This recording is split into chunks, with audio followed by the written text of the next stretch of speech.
Howdy, zebras. My name's John Herbert, and I've never listened to none taken. Must be nice. The following program contains material that is just too cute. Viewer discretion is advised. Now that makes me wistful. Wistful. I can't whistle while I talk. Yeah. I mean, you're not supposed to. Yeah, you're not. I think if that supposed to. comes naturally, you've got more problems. There's an issue. Yeah. Yes, an issue. An issue. Okay, we're not doing that at all. Let's see. If you are one of the people who have not yet joined the Patreon, then you are not familiar with the clock that we are opening, but we will start the clock. So the estimated, we just talked about this in the hidden track. Thank you, Jeff, for sending this in. This is the estimated baby boomer still alive as of this present moment, 64 million. 297,709. And since we've opened this tab, one has died. So we'll just keep that tab open in the background. Rest in peace. Yeah. Assuming he's a good one. Yeah. One of the good ones, Alan. One of the good ones. All right. Well, let's move the boomer clock into the background and move this into the foreground. And we'll check on that later.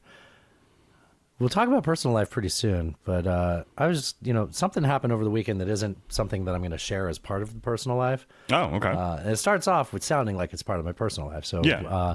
On Sunday, so Natasha had her show on Saturday. We're going to talk about that. Okay. I'm not going to say much more than that, but we're going to talk about that when we talk about personal life. But she wanted to sort of like decompress on Sunday. Yeah. And we go to like a, have a brunch. And we're at brunch. We're watching the Germany team. I swear I'm telling my personal life for the weekend. I guess we'll make my segment shorter. We're watching Germany just beat the crap out of some poor island nation. It's just like the good old days. Yeah, just like the good old days, Alan. That's just not like true. the good old days. That's not true. They were mostly dealing with Central Europe. Yeah. Don't be silly. Island nations. They were friends with them. Do I have a Japan button? I don't think I do. Natasha told me that it's too early in the show to be doing these types of things. Well, she was like, you were playing a lot of buttons of Alan on the last show at the beginning. And people knew just aren't going to get the right impression, Yeah. Either you get it or you don't, That's kind of what I figured. Yeah. Let's crack open one of these Bittenburgers. I got the Bittenburger in preparation for World Cup. I really only buy these every 4 years. Very nice. Yeah, so we were at a bar watching Germany play, and the Zac Brown Band song came on, that little bit of chicken fried. Ah, yes. Mm-hmm. And I feel like when you hear that now, it's pretty easy to tune it out. It is. It's got sort of a sound to it that, it's tune outable. But but in 2009, that was a pretty unique sound, especially for like mainstream country, because we're coming out of like a Big and Rich, and just kind of the Toby Keith period, boot in your ass and all that kind of stuff. The GWAT country. GWAT right? country? Yeah, okay, yeah. Yeah. For a second, I took myself back to 2009, and for a moment, it just was very peaceful, and like it was.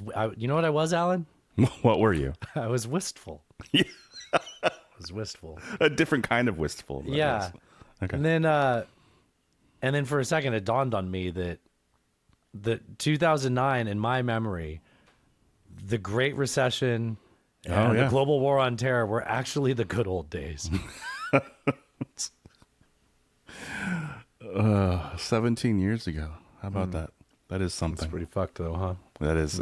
I guess that's an appropriate response. I said this to Natasha. She's like, absolutely the fuck not, man. I graduated out of film school and into the Great Recession. I was like, yeah, I'm not saying it was good. I'm saying things are so bad now. that was actually better. Yeah. She's like, we're traveling now. I'm like, well, we're at an age where we've accumulated a little bit of buying power, Yeah.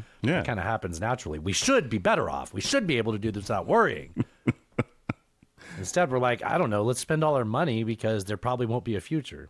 Anyways, the good old days. The good old days. These aren't the buttons I'm used to. They're supposed to be. There's that, and the Rocks theme, and the Margaritas, and Kiss.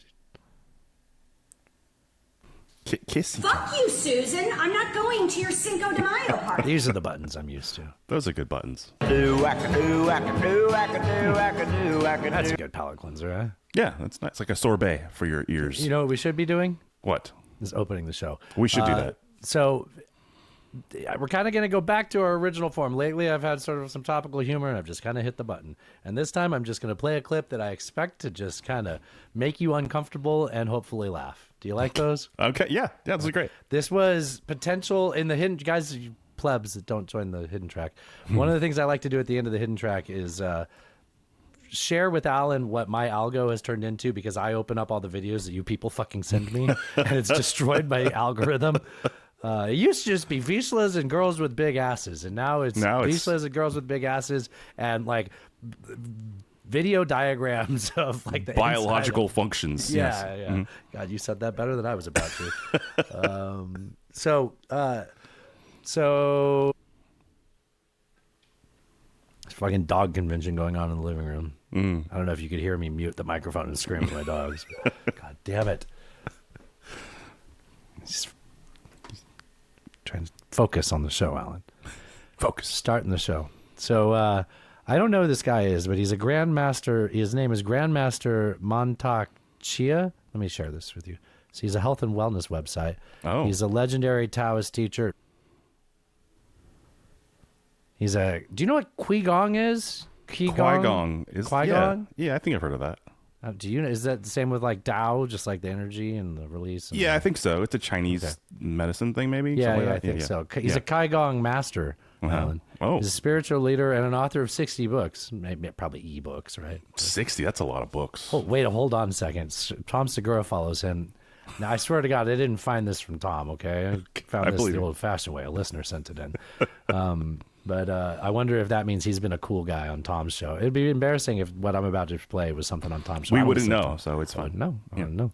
Okay, I'm going to press back, and it's going to go to the video that Aiden sent in. I think Aiden. Who should I slander with this? I think Aiden sent. Yeah, Aiden sent slander. Okay. I mean, I don't think he should be proud of this. I don't think he should be proud of this. Here you go, Alan. Okay. You are as beautiful as your vagina. Hold on. I'll play the whole clip, okay? That means if the vagina get loose, get old, are sagging down, and that you're showing right on your own face. Your face sag down, old, and just dripping down. You know, I that thought he was saying sit it on my face, and I was like, oh, now that me and this guy got something in common. when you exercise here and you have a strong, healthy pubic muscle, vagina muscle area. Vagina muscle, Alan. Vagina muscles are important. Back muscle tight, vagina area tight. Keep it tight. And the uterus tight. And the back muscle tight, Wait. vagina area tight. Uterus tight. And it's tight. Now, And it's tight. Hold on. tight, vagina area tight. And the uterus tight. And it's tight. Anus. Now, the face get uplift and beautiful. You are as beautiful as your vagina. Y'all let me in this damn house. Should we hit record? Yeah, 1, 2, 3. It's the Grandmaster. Who are we to judge? All right, you ready? I am ready. Are you recording? Yes. All right, well, you want to start a show? Let's start a show. That podcast is filling your head with garbage. No offense taken there. Well, it sounds like none taken.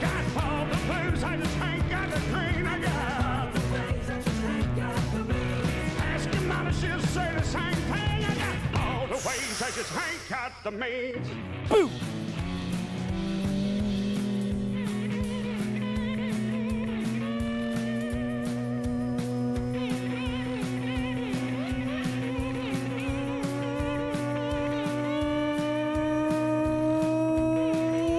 Welcome to episode number 580, free edition of Not Taken, the internet's only debate and current events show with two political nomads from two different worlds. Shout out to Reverend Peyton's Big Damn Band for use of their song Ways and Means for intro music. The time of this recording? Oh, wait. Thank you all for joining us. The time of this recording is Tuesday, June 16th, 2026. It's a great day for America. We are two coastal elites here to recap another week of current events and share way too much of our tragic personal life. Some space there. Getting taking a sledgehammer to the culture war echo chambers. Coming to you from the shores of the mighty Cumberland in Madison, Tennessee. I'm your host, Cred, short for credible. And right over there, 2,400 miles to my northwest, is my good friend Alan the Nature Boy Smith, coming to you from Timbertown, Morton, Washington. Please subscribe right now wherever you listen to this. We don't have an advertising budget. Y'all are around. So the best thing you can do to support the show is to tell your friends about us. That is the best thing you can do to support the show. I'm going to ask you for money in a second, but the best thing you can do is free. It costs you a little bit of your dignity and your social capital because you're going to have to admit that you listen to this dumb bullshit. But I think they were charming, and you know someone else like you. You know someone else like you. Come on, your friends are like you. You can tell a friend. Tell a friend, head on over to, and you can just tell them to go to nunetaken.horse. We got an easy website for it. We paid for that, okay? We paid for nunetaken.horse so that you can tell a friend. And then, and now I'm talking to you, the friend from last week that just joined us, right? So a friend told you before in the past, because we asked them to tell you, and now you've been listening for a while for free. And what we're going to ask you to do, this makes sense, right, Alan? Yeah, totally makes sense. Yeah. What we're going to ask you to do is go over to nunetaken.horse. You've been here a while. You get it. And you join the Patreon. It's right here. If I click on it, it's going to go to the creator page. I can't do that. It's going to confuse everybody. So if you go to nunetaken.horse and go to the Patreon, you can join the Patreon. You can join for $3 a month. You can join for $9, $18 a month. No matter what level you join at, we just give price points to meet where you're comfortable at. Please join at the higher level. It takes more money than you think to run a show like this. Plus, if more people do it, we don't have to work and we can do this. And we'll do more. We'll give you more of this. And it's like please, money, me and money now, please. So go to nunetaken.horse, go to the Patreon, join the show, support the show. You get something from that. We're not a fucking charity, okay? We give you a video for this. That's why this costs money. You get a video for all of this is available there. And we do a hidden track. We just did a bunch of other stuff at the hidden track. It'd be better if I didn't just call it stuff, but we talked about a rumor about the Epstein and Turning left. We talked about the history of turning left, yes, which may or may not have been connected to NASCAR, whether I intended it to be or not. We talked about J.P. Mandel on The View. We did. We talked about the Kennedy Center. We talked about we taught Celsius a thing or two. We gave it the old Fahrenheit. We talked about Elon Musk and SpaceX. Yeah. We talked about all that. I meant to say that. I didn't say that. And we also introduced the boomer clock there. So you learn all kinds of inside jokes there. And other things. We talked about Iran a little bit. We're going to talk about Iran a little bit more. But all kinds of stuff like that. We talked about Supreme Court cases that are coming up. All of that at nunetaken.horse. I'm done giving it the hard sell. What you can do, what I can show you, is that we have new products at Nuntaken at the merch store at nuntaken.horse. Yeah. So I've threatened it for a few weeks now, and hopefully you can order these in time for the holidays. You can get a T-shirt. Why don't you? I love the theater. I'm going to zoom in on it. There we go. It's John Wilkes Booth with his hand reaching into his jacket, maybe for a weapon, maybe of the style. This is I love the theater. And then if you're not a fan of John Wilkes Booth, God damn it. Don't you hate how websites jump around on you? I do hate that. If you're not a fan of John Wilkes Booth, we have an Abraham Lincoln I'm not really a theater person t-shirt. Lovely. Yeah. Those are great. I got one of those coming in the mail. Hell yeah. I'm going to be wearing that on the 4th of July. Oh, it sounds weird when I say it like that. Yeah. We'll light up your skies like it's the 4th of July. Say Uncle Sam, put your name. Make me stop singing. Go to nuntaken.horse and join the Patreon. Alan, what else can they do at nuntaken.horse, which is a real website? It is. Nuntaken.horse for all your Nuntaken needs. Like Dustin said, the merch store is there. Of course, the Patreon link. That's the most important thing. There's also all of our feeds, all the RSS feeds you need are there. We got all of our socials are there as well, so you can follow us every place we post. And don't forget, there's some links down there at the bottom. Support the people that support us. Slickestdigital.com for all your SEO and marketing needs. Slickestdigital.com and JeffHancockPhotography.com for all your photographic needs. Yeah. Whether they be cock related or not. JeffHancockPhotography.com. JeffHancockPhotography.com. All right. Well, I think that covers everything, Alan. I think we covered it. Yeah. Let me scroll back up so it's just a zebra. What's up, you zebra dicks? Welcome to the show. Alan normally says things here, so that's why I'm oddly filling time. Welcome to the show, everybody. Hope you're all having a fantastic week. It was a nice weekend out here. It was very hot. But we had it was like in the 90s, which rarely gets to here. Yeah. You made it hotter standing in front of that grill. I see your note. So we start off the show with 27 pounds of meat. We start off the show with this. You are as beautiful as your vagina. And then you're over here with 27 pounds of meat is the next thing in the show sheet. I feel pretty beautiful with yeah, that you do. So my buddy Adam texted me a couple weeks ago. He's like, dude, I got 27 pounds of beef. Can you cook it? And I said, yes, of course. That's what I do. I cook. Did you kill a deer or something? How do you get this meat? It somehow fell off a truck.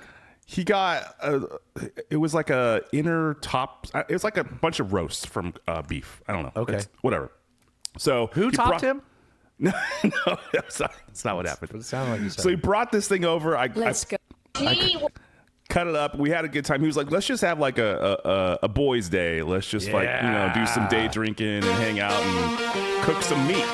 Yeah. And I was like, all right, let's fucking do that. So we did. And it was great. He brought over his meat slicer. So we sliced it all up. So we got a shit ton of like sandwich roast beef kind of stuff. So wait, he brought over an electric slicer? Yes. Yeah, he has one. What brand was it? I don't know.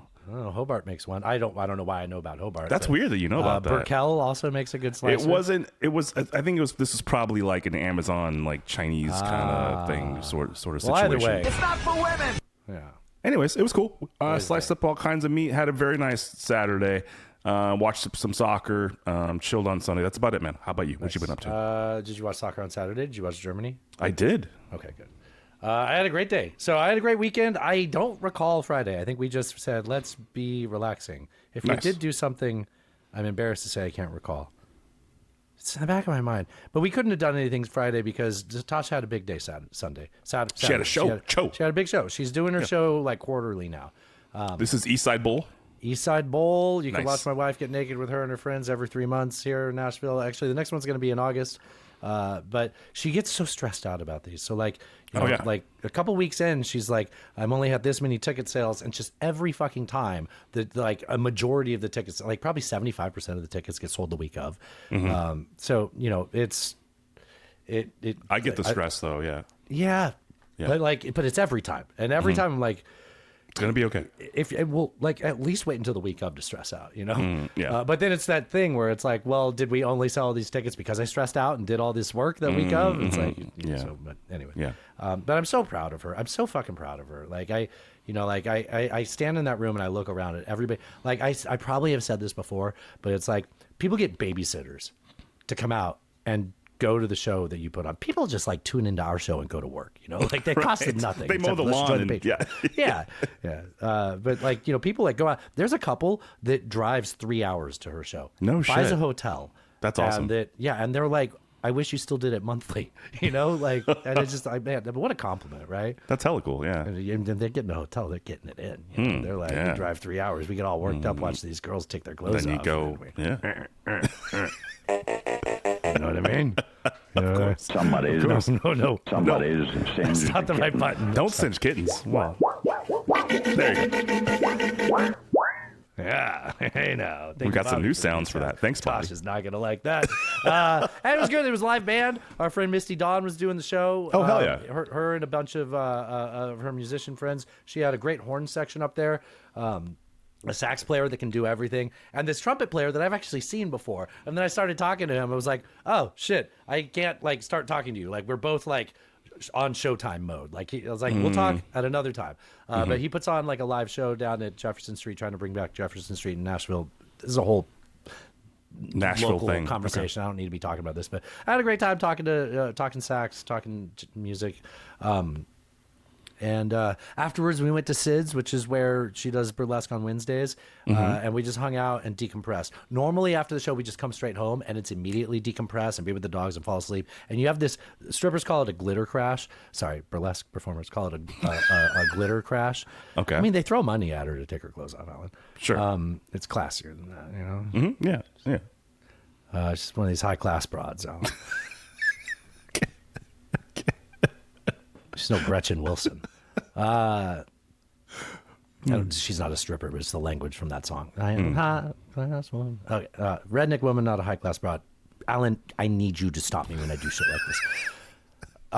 So it was better. Like, it was a better process. Like, the crash wasn't So as going bad. to Sid's was better. Like, Yeah, it was sort of like a phase down. And, like, Okay. she had a friend in town. Well, there's a professional friend, but, like, they know each other.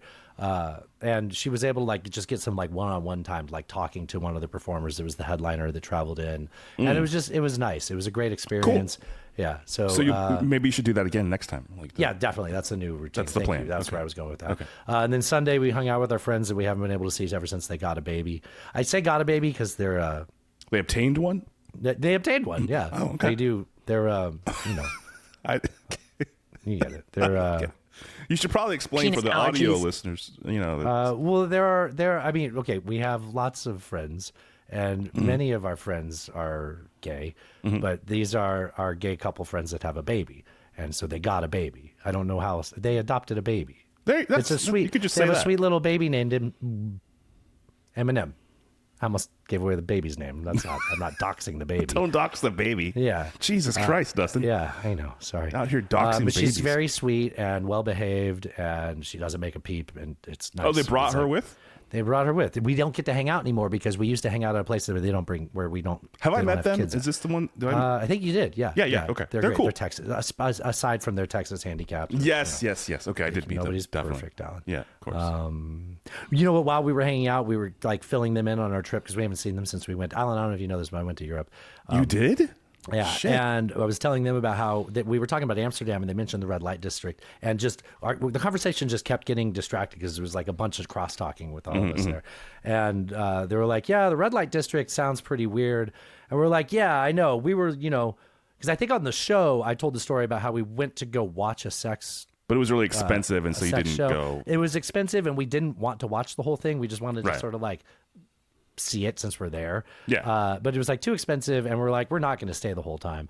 So, but they didn't get that full version, which really wouldn't have took much more explaining. And instead, what they heard was us say, they brought up the red light district, and we said, yeah, but we decided to leave because it was too expensive, and we didn't want to stay the whole time. And I think that they think that we meant like you're gonna utilize as a some couple, services. Yeah. Obtain a woman for the evening. But it We was never- too expensive, and And we didn't think we'd stay the whole time. What does that mean? Too expensive, and it's awkward for us, and we wouldn't stay the whole time. Like Yeah. Holden Caulfield or something. You know what? We need to transition from that because the next note I have is that my mom's going to be in town on Thursday, and I'm really looking forward to that. Mama, we'll tell her about the sex club. Alan, would you like to do a little bit of comedy before we get into the rest of the show? I would proper? love to do. Okay. Speaking of gay, let's do. This is. We love this guy, Jeffrey Osmus, right? Oh yeah, he's great. Jeffrey Osmus, and he's talking about gay and how well you can tell a city is based on the attractiveness of its gay. I think you can tell how liberal a city is based on how ugly their openly gay people are. You know what I mean? Like, New York's pretty liberal. A lot of LGBTQ walking around. I knew it was coming, and I still missed it. You know what I mean? Phrasing. It's great. There's no homophobia in New York. That's amazing. It means anyone can come out. It also means anyone can come out. There's all these swamp monsters like, I'm gay! And I'm like, I consider whatever you do a sin, honestly. Like, you got to be hot to come out in rural America, like conservative America. Like, you got to be so hot, my farmer uncle looks you up and down, and he's like, I guess God don't make mistakes. Hell yeah. That's a good one. Dude, the economy of his humor, I love it, right? He's awesome. Yeah, he's great. He did that in 53 seconds, right? That's amazing. And he went through a lot. I mean, That's a lot. Yeah. No, he's fantastic. Punchline, tags, multiple tags. You know, like that was really well done. Jeffrey Osmus. Reminds me, that's a baseball player name. Brad Osmus, I think is something. Do you remember? He was a catcher for the Astros. I and the do Padres. remember. Yep. Why? It's just stuck in my head. He's probably been a manager and retired since then. Probably. Probably. Where are we on the sheet? I got this guy's making a lot of. Oh, Nameless sent these in, by the way. This guy's making a lot of sense, Alan. This guy's making a lot of sense. First of all, that haircut. He looks like he should run a tech company into the ground and then live in the Bahamas with his sixth girlfriend. Okay. Eric J. Friedman. If you take all the murder in this country and just gear it towards billionaires, only take 2 weeks to kill all of them? I don't know if that's a punchline, but that's not a lot of time, right? What? 2 weeks? It's more about 2 weeks time. is so quick. It would take longer to read through all the Epstein files, and most of them are in it. That's so quick. You could have an avocado. It won't even be good for the entire time. And look, I'm not advocating for violence. I'm advocating for the exact same amount of violence we already have. Simply redirecting the target. That's it. And you know, I know their money doesn't go to us. It goes to our loved ones or people who pretend to be. But if we kill them all in 2 weeks, I bet people reconsider being billionaires, right? And I know that might not fix the country or anything, but what'd we lose if it doesn't? 2 weeks? That's not a lot of time. If you take all the murder... It's awkward. I like the joke. I know. It's good. You know, it's good. it'd be even shorter for a time period for trillionaires, Alan. Yeah, only... Hypothetically, nothing specific. Hypothetically, It that's could not be even anybody. a day. It could be anybody. Anybody. I'm not talking about anyone specific. All right. I think at times at this show we've been pro drunk driving. I don't think I need to say that sentence very often. Not pro like getting drunk and driving, but we've been pro just the freedom of having a couple of pops and not being out of control and just driving a car. It's one of the finer things in life. It didn't get better when I said it that way, did it? No, it did. It didn't. Okay. Well, Not like where you have to like pick the lines like that. Not that kind. You know what? I'm not going to fully endorse what this guy's saying. Okay. But, look, okay. All right. Thrash sent this in, and I think he's making some points. This is BSMite. That didn't sound right. BS Mite is BS Mite. At Okay. BS Mite. I don't know what his real name is. And you guys driving home buzzed? Hey, I actually think it's fine. I always see those signs that say buzz driving is drunk driving, but I disagree. I actually think buzz driving is safer than sober driving. When I'm buzzed, that's the only time I try when I'm driving. I decided to look at the comments. Top comment is watching this while buzzed and driving. Thanks for the entertainment, Chief. Real men of culture. We need a real men of culture song. When I'm sober, I drive like a fucking asshole. I'm like eating pad thai. I'm like scrubbing through a podcast. I got like one arm out the window. If I get like 3 cocktails in me, like 3 to 7 cocktails,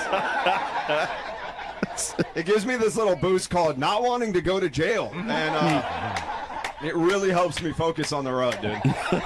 I stayed up on like 10 and 2. I put on some Dave Matthews. I try to look as white as possible. It's not that hard. Probably don't wear a beanie. I feel like anything on your hat is a bad look, especially like a hoodie pulled forward. Like that's not the cops are gonna follow you around if you're wearing a hood. Yeah. If I was a cop, that's all I'd be looking for. People trying behind the wheel.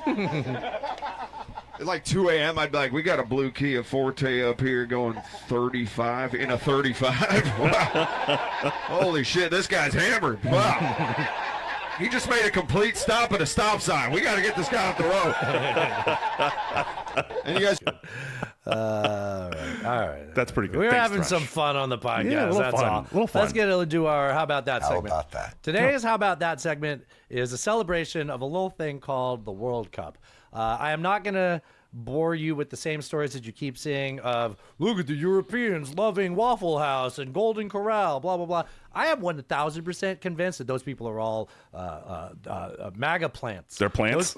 Those people are plants. I don't believe any of it. It's a false flag operation. Yes. Oh, Alan? Thank you. Atlanta didn't never burn. Atlanta was a false flag operation, and Abraham Lincoln was a crisis actor. But I will bring you with some lesser reported stories. Now, before I get to ones that maybe are more reported, I'll ask you about them. Have you seen anything about the Scottish fans? No, I don't think so. Okay, because I'm a little bit worried that might not be as lesser reported as I thought, but you say no, so at least I get to talk to my buddy about it. Okay. But before we get there, I would like to spend a little bit more time celebrating the German team beating over Curacao. Now, Curacao, tiny island nation, tiny island nation. But they earned their spot in the World Cup by being good enough at soccer to be there. So, you know what? If you lose 7-1, you're a real team. You're still a real team because you're in the fucking World Cup. You scored a point. You scored a goal. You know what they did? At one point, they tied it. Yeah, it was 1-1 for 10 minutes. Yeah. Yep. Literally every time I would stop looking at the screen to talk to someone, I'd get annoyed because I'd look back and Germany scored again. I was like, okay. So the manager for Curacao, the manager for Curacao is a Dutchman, and he's been around in soccer for a while, but I have never come across his name. Are you familiar with his name? I am not. No, I don't know. I am really looking forward to this. Okay. So if I say Dick Advocaat, DICK ADVOCAAT. Now, you know how these Dutch are always throwing extra vowels. Yeah. So what does that look like to you? Dick Advocate. Dick Advocate. Now, do you know what advocate means in the professional terms? Oh, it's like you're a promoter of it. You're lawyer. Lawyer. Yes. Okay. Lawyer. Yes. Dick lawyer. Dick lawyer. Okay. The man's 78 years old. He's been walking around as Dick lawyer the whole life. He knew what he was doing. He's like, yeah. Why would you call me Richard? Apparently, Dick is an American Anglicanization of Dirk, which I'm pretty sure just means dick also. I'm pretty sure if you call someone a Dirk, it's like, it's not, Yeah. Like, no, you Americans with your dick. No, we are Dirk. It's not, Dirk. Muhammad Jihad. So, yeah, Dick Lawyer, he's 78 years old, and I guess he's somewhat of a legend in soccer coaching. Wow. But I had a lot of fun with Dick Lawyer, right? Are you imagining, clearly a circumcised dick in a suit, right? Like he's got to have pinstripes. It's got to have like a pronounced bell end on it, right? Very much, yes. Speaking of which, Bell End John sent me a link. There's a place in England called Harry Bell End, which that can't be right, but it's real. Sure, checks out. Causes Snickers, Alan. Snickers. You got yourself when you eat a Snickers. Okay, so let's. Is Dick Advocate funny to you? Is Dick Lawyer funny to you? That's very funny. Yes. Okay. I thought Dick Lawyer was pretty funny. It's like Dick Wolf adjacent, right? With Law and Order. Law and Order, yeah. Dick Wolf. Okay, so let's have a little bit of fun with Scotland. We ran out of beer. I love how it starts. So they ran out of beer on the plane. They drank the plane fucking dry. Wow. We ran out of beer. That's my only complaint. Scottish fans are known for three things: their kilts, their chants, and their libations. Been drinking since, what day did I get up this morning? 1 o'clock in the morning I got up. That's when some fans began heading to the airport, bound for the U.S., bound for the World Cup. The pilot telling us when the beer ran out, he switched to wine. So I'm going to go and have a nice whiskey at my digs, and then I'm going to go out and hit the town. I'm going to find Cheers. He's going to go find Cheers. That's all I want to do. I want to find Cheers. It's the spot where everyone knows your name. By the end of the weekend, Boston will know the Scots, certainly by their attire. What's an airplane seat like in a kilt? Yeah, it's a bit hot and sweaty. Yeah, I'm good. I can't imagine it being hot and sweaty when you've got all that open air. No, I would think flowing. it'd be better than pants. Sense. Yeah, it'd be better. Makes no sense. He's saying that on purpose. That's gross. Just on sale, they were about 1,200 quid. A host of fans struggled to get into the States after their ESTA applications from approved to pending. Okay, I don't care about this part. They had to switch from beer to wine. Jeez. Yeah. So, he's too close switching to guns. Too close for missiles when switching to guns. Yeah. I have another Scots update. Great Scots update. This is so one of the things about the World Cup in America is that none of our stadiums are in our towns, right? Like they're all 100 miles from outside. the actual city. Yeah. So because of that, buses were very expensive. Renting a tour bus was very expensive. But leave it to the Scotch. Do you know Scotch tape? Do you know Scotch tape is actually a British invention to make fun of Scottish people for being traditionally cheap? No, I did not know so that. So that plaid logo on Scotch is to be like Scotch tape, like cheap people using tape to fix things. Oh. Yeah. What an insult. That's like levels. Yeah. Okay, there's levels of that shit. Wow. Anyways, so apparently they're too cheap for buses, which I don't blame them for. But they found a clever workaround being Scotch and all. How do you get to the World Cup without shelling out a fortune? Well, maybe you take a school bus. That's where the Providence tartan. Also, before anybody tells me it's Scottish, Scotch is tape. The British did that. I don't know. They An army comes in. We were very disappointed in Boston. They robbed us blind. Instead of paying $80 for commuter rail tickets to and from Foxborough, these Scotland fans chartered a fleet of more than 20 yellow school buses. We spoke to a few bus companies and the prices were incredible. So we then had a little bit of a joke. Let's get some school buses, the schools are off. And all of a sudden we rented almost every school bus in Rhode Island. We've also got about $16,000 of beer. And then we've got the biggest backlog party and tailgate you've ever seen. Okay, so keep in mind you said 16,000. I need you to hear the B-roll that they have running in between the next clip. Okay. Okay. Block party and tailgate you've ever seen. We need to get the alcohol off the truck and onto the buses before we get up. It's fucking Scottish people. I fucking love it, man. I fucking love it. This is a blast. I got to ride with the Tartan Army for Game 1 against Haiti. And it's a lot more comfortable than I was expecting. And it's super fun out here. School buses back home are traditional larger buses. The yellow bus idea is more that we watch it on The Simpsons, really. All right, they're having a lot of fun. I'm sure there's more to this, but I don't have time for all this. This is hilarious, though. Thank you, whoever sent that in. Good on them. Good on the Scotch. They're employing school bus Scottish drivers in the summer, which they probably need an extra little Scottish cash here and there. It's not bad. Can I do a little bit of fashion update? This is Natasha sent this in. Sure. So this is fashion update about World Cup. Italian men have the best style. Japanese men have the best style. No. Congolese men have the best style. If you are not yet aware of La Sape, the art of dressing that came out of the Congo, you are sorely missing out, my friend. Sure, Italian men have sprezzatura, but that's got nothing on Congolese drip. They look like dandies, Alan. They kind of do. Yeah. It came to the World Cup, you know that the Congolese team had to show up. And show up they did. Are you seeing this right now? This absolutely insane cheetah print lapel. The arrival outfits were designed by French-Congolese designer Alvin Jr. Mock. Oh, sounds a little French to fucking me. So the Congolese, well, it's designed by a Frenchman. Everything also at the beginning, she's like Italian men, Japanese men. Forgot about the French. Famously fashionable French. Down to the luggage matched. This is like everything that I love in an outfit. Leopard print and black. The French team might have shown up with this season's Chanel and Hermes bags, but the Congolese team has harder drip than anyone I've ever seen. This is fucking insane. No, whatever. It sounds French to me. I'm just saying, when she describes it, she's like a Frenchman. And also, Congolese. I mean, who's their colonizer, Alan? It'd be Belgium. The French. Oh, fuck. Belgium's basically French. Come on. It's probably best to move on. World Cup news. Oh, yes. There is a chance, if things go well for both of us, that England and the U.S. could play on the 4th of July in Philadelphia. Oh, wow. In Philadelphia. That would be crazy. In Philadelphia. I know. I'm looking forward to Friday. It's U.S.-Australia, right? Friday, I think? Yeah, I can't wait for that. Yeah. That's going to be fun. I'm torn like Natalie Imbruglia, a famous Australian. But if America wins in Philadelphia, that's what's going on. Natalie Imbruglia. Nothing's fine. If the U.S. wins in Philadelphia, someone's going to eat horse shit, right? Like that's a tradition in that stupid city.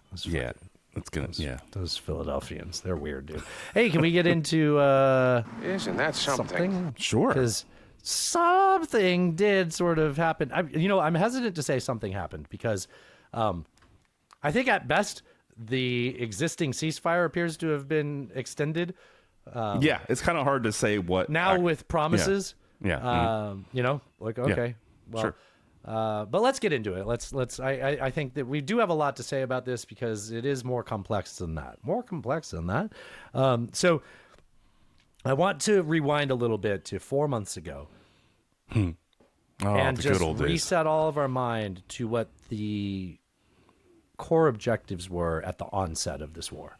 Mm-hmm. So per the administration, now, if you remember, for like 48 hours, they didn't say anything about their goals. No. And then they were like, well, everybody's kind of saying these 4 or 5 things. So yeah, those are our goals. And because we can't tell you that was what Israel said to do. New York Times will tell you that. And we'll get mad at them and then admit that it's true. So number one thing they mentioned was regime change. They encouraged a popular uprising. They said, now's the time. You'll have a very short time. This is a once-in-a-generation time. You remember Trump saying all of that? I We talked remember about that. this on the Yeah. show. Okay. We're coming to the Nuclear- rescue. Yeah. Yep. Yep. Oh, yeah. Remember he said, we're gonna support you. Guys need to be protesting, and we're gonna help. That's what he said before That's what he we said. did this. Yes. And then nuclear, permanently preventing Iran from acquiring a nuclear weapon. Stated goal at the beginning of this. Missiles, destroying Iran's not only ballistic missiles, but ballistic missile industry, manufacturing industry. Mm-hmm. Which I took issue with. I was like, hey, man, we probably don't want to have nukes, but that's a pretty traditional form of artillery. Maybe I'm not using the right words here, but I think you should be allowed to make missiles. I might not like what you do with them when you have them, but nukes are kind of the line here. Just missiles, they're a sovereign country. I mean, you would defend yourself is allowed. Yeah. Yes. Non-proliferation is a thing, but sure. I don't know. Okay. And we also had the stated goal to obliterate their military, especially the Navy, which we'll get into whether What these were Navy? successful. But yeah, okay. They weren't Ukraine, okay? Yeah. And then also getting rid of their ability to arm and fund their regional proxies and militia groups, right? Okay. So now we've, according to this, I'm going to get to a 14-point plan that is the what Iran released as the agreed upon framework. The memorandum of understanding. Yeah, right. This is not anything. This is, if right now we're in a ceasefire, this is, as I've been talking about for weeks now, a positive direction to move into what we're talking about. It is. If there's an end goal that's good, this is one of the steps along the way. I'm not optimistic about this because it is still just, words. And it's not enforceable, but we're getting into all that. So I'm going to read into this. There's 14 points that Iran leaked, and then there's a 15th point that America released 24 to 48 hours later, which is suspicious. We'll get into all of that. But just right off the top, if those were the stated objectives, now we're roughly talking about agreeing to talk about the nuclear program in the next 60 days. Yes. And the nuclear negotiations are going to blow right past 60 days. And then what are we going to do? Return the strait to something worse than the conditions before the war. Because, of course, this administration opened the strait during Pride Month. Of course, this administration opened the strait during Pride Month, Alan. Of course they did. Of course they did. No respect for the gays, Alan. Anyways, they're gonna reopen the strait, but it's gonna be under greater Iranian control because they're more confident, right? There is now a more. Now you wanted to, one of their stated goals was regime change. There is a more extreme and more confident government in charge of Iran than ever before, and we're gonna release the sanctions on them, relieve the sanctions on them, which is going to take pressure off of that government. Right. And get rid of what would induce that regime change that we said that the people of the country need to do. When this started, I just talked about that. And one of the reasons those people were in the streets was because the sanctions had crippled Iran's economy, right? There were other reasons as well, but that was one of the big ones. And so now they're taking all that leverage away, apparently. No, you want to talk about taking leverage away? One of the things I'm going to get to when I list off the things that are in this agreement is we are going to promise not to impose new sanctions and not build up forces in their region. We are literally removing our ability. And it's this administration's favorite thing to do. None of that's believable. I don't believe any of that. Like, how do you expect me to think that you're going to do anything about that? And you have 60 days, and if at the end of that 60 days you haven't created the breakthrough on the nuclear program, because of course Iran's going to slow walk this, Of and course then you're they not are. going to build this up because you promised? Bullshit. So basically, this is going to get us out of the summer drive season and keep those oil prices low until we get back out.eknow, comes back from school. It's fine. Yeah, it'll be fine Gas in the prices winter. will go back up in the fall. They'll go back up. It'll be fine. Yeah. Just in time for the election. Oh, that'll be So, nice. and do you remember, if we're going to talk about sanctions being released, or I keep saying released, relieved? Relieved. Yeah. Yeah. Rubio said in front of Congress like 2 weeks ago, well, how could we get rid of these sanctions? These sanctions were enacted by Congress, and they were enacted for as consequences to specific things that Iran has done. Iran did, yeah. And if those things haven't been changed, then we can't. Our hands are tied. We can't relieve the sanctions. They're like, in hand in glove with Congress's. But here we are. Here we are. I mean, Congress won't do anything about it, obviously, because Big Mike's in charge. So it's over there. It's going to be fine. I got thoughts about Big Mike's. I think it'd be in the second half. Okay. JCPOA took 20 months to get through, Yes. right? And we're talking about 60 days now. And most of the time of the JCPOA was determining how it could even be enforced. So we're not even talking about that. We're just talking about getting them to capitulate, let alone, how you can enforce it. Yeah, I mean, so first of all, with the JCPOA, first of all, it was a JPOA, and then they worked their way to JCPOA. The comprehensive part of that was the final part of that, but it was always a moving. Big words, Alan. It was always like baby steps here, right? This is going to take a while, and you had professionals like John fucking Kerry over there doing the negotiating, and you had a nation that wasn't being bombed and being threatened to be wiped off the fucking earth by the president of the United States, and it still took 20 months.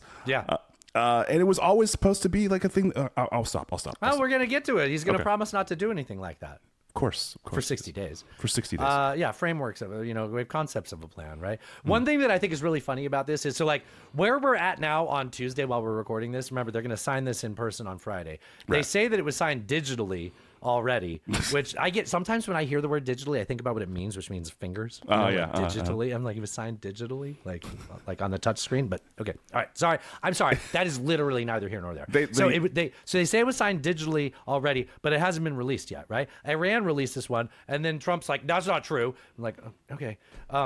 They got them Adobe Acrobat, and they had them sign it digitally. What they put in their initials, and it's all good. DocuSign. Yeah.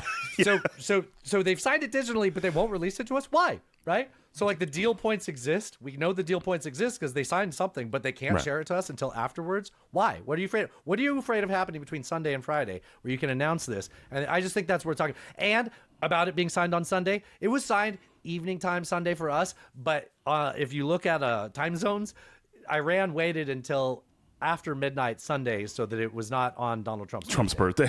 Their time, yeah. Which petty. I can recognize petty. I like petty. Yeah. I think they're not releasing it because they don't want the blowback. Like I think it's going to look bad when the American public sees what the deal is. That's why. Well, let's talk about that because I mentioned how they trotted out the U.S. trotted out a 15th point. So there's a 14. Yes. Okay, so I'm going to read the 14 points quickly. Okay. Ceasefire, permanent end to military operations. We already have a ceasefire, including Lebanon. Now we'll talk about Israel later. Okay. Tempting to talk about Israel now. We'll talk about Israel. We got time for that. I got an agenda here. Ceasefire, permanent end to military operations, including Lebanon.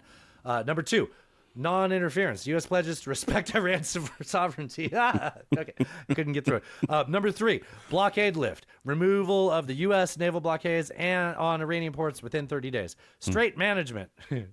During Pride Month, reopening the Strait of Hormuz under Iranian arrangements. Okay, under Iranian arrangements. Don't like how that sounds. That doesn't sound like it's better than how things were before. Sounds worse. That sounds worse than before the war. Asset release. Whoa. Release of $24 billion in frozen assets. 50%, $12 billion right now. Supposedly maybe already. And then another $12 billion at the end of the 60 days if Iran does what we're expecting. But regardless, remember, what have I been saying for the last 3 or 4 episodes? Iran is in dire straits economically, and they are desperate to make some kind of a deal so that they can have that infusion of cash. Infusion of right? cash. So Yeah. this and they can't wait for like actual sanctions release. They need frozen assets released now. It's my money and I want it now. So they're getting that. They're getting $12 billion right off the bat. Let alone that. They okay. called J.G. Wentworth, apparently. How is that not worse than things were before? It's worse. Okay.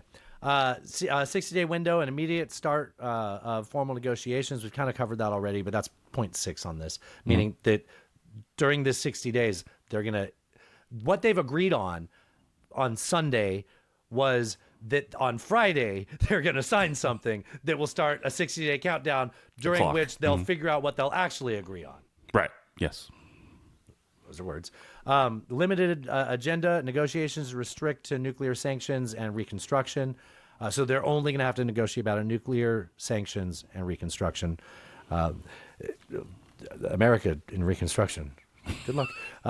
Exclusion of proxies, regional militia support removed from the negotiation agenda. So they won't have to deal with Hezbollah. Hamas or Hezbollah or the Houthis. Which I'm sure Israel loves. And then number 9, exclusion of missiles. Ballistic missile program is excluded from the negotiation agenda. Do I need to remind you of something I just said a few minutes ago about the stated objectives at the beginning of this war? It was they only one had of 5. them. They got 14 here. And one of the ones that we're going to relax on, we're going to have 14 things we relax on. We only had 5 things we fucking wanted. One of the 14 things we're going to relax on is not worrying about the missiles. Yeah. Which I will argue, as I did earlier, that I think that it's a cool thing to not give a shit about whether they have missiles or not, because it should be more about whether they have warheads at the tip of them, right? Yes. Nuclear warheads. Okay. Yes. Sanction suspension. Immediate suspension of oil and petrochemical sanctions. These were enacted by Congress for things that the regime was doing in Iran. How does the president have the ability to negotiate that away? That should take an act of Congress. It should take legislative action, but it's not going to. Yes. Withdrawal. Phased withdrawal of U.S. forces from Iran's immediate vicinity. So removal of leverage, right? Yes. Reconstruction funds. This one's great. This one's really great. More on this one later. Establishment of an international aid mechanism. $300 billion fucking dollars. Some of it has already been given to them. So this is like Iran won. This is U.S.'s terms of surrender. I'm not even done. 13, maritime logistics, naval coordination of shipping security protocols. In the normal world, you don't have to worry about that. In the world pre this invasion, you didn't have to worry about that. Nope.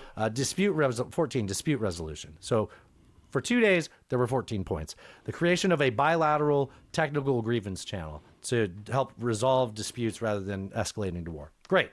There's a red phone. You pick it up and somebody answers. Exactly. Now, in the last 24 to 48 hours,